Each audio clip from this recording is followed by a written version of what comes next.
Ayan, for today's video, mag-unbox tayo ng aking in-order sa TikTok. First time natin nag-order sa TikTok. O, diba? Nag-google na naman tayo sa TikTok. Tapos ng Shopee, TikTok na naman tayo. So, ito na nga i-open na natin. Nasira kasi yung lagayan namin ng mga shampoo sa CR. So, nag-order ako. Kararating na po niyan, guys. So, tingnan natin kung hindi akong Google. Diba? Power block. Ay, same pa rin pala po yung in-order ko namin. Kung sino. Bakit yung in-order ko? Ayan. 157 lang ito, guys.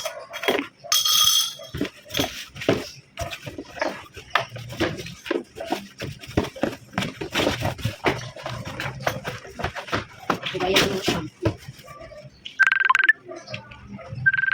Ano tawag sa? Nag-unboxing pa tayo. Blazer na blazer.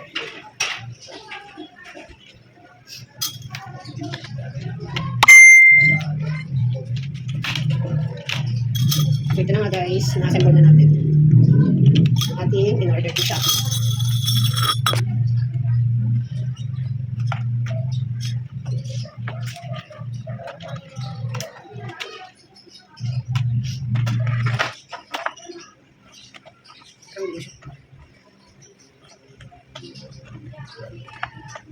Tayo bilang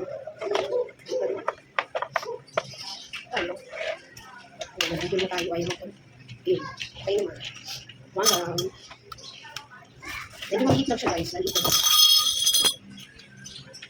lagay mo ng mga shampoo sa CR. Nasira na kasi dito.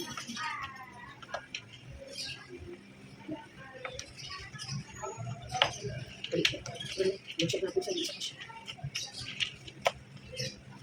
hindi siya fit. Diba? Pag di nag-fit, balik ka rin. Fit na lang. Pag nag-fit. Ayan, complete accessories naman po. Ayan, ito na siya.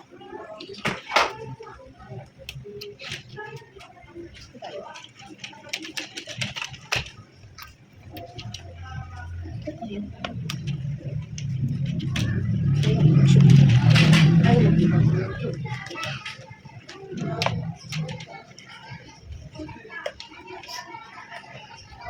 Yan.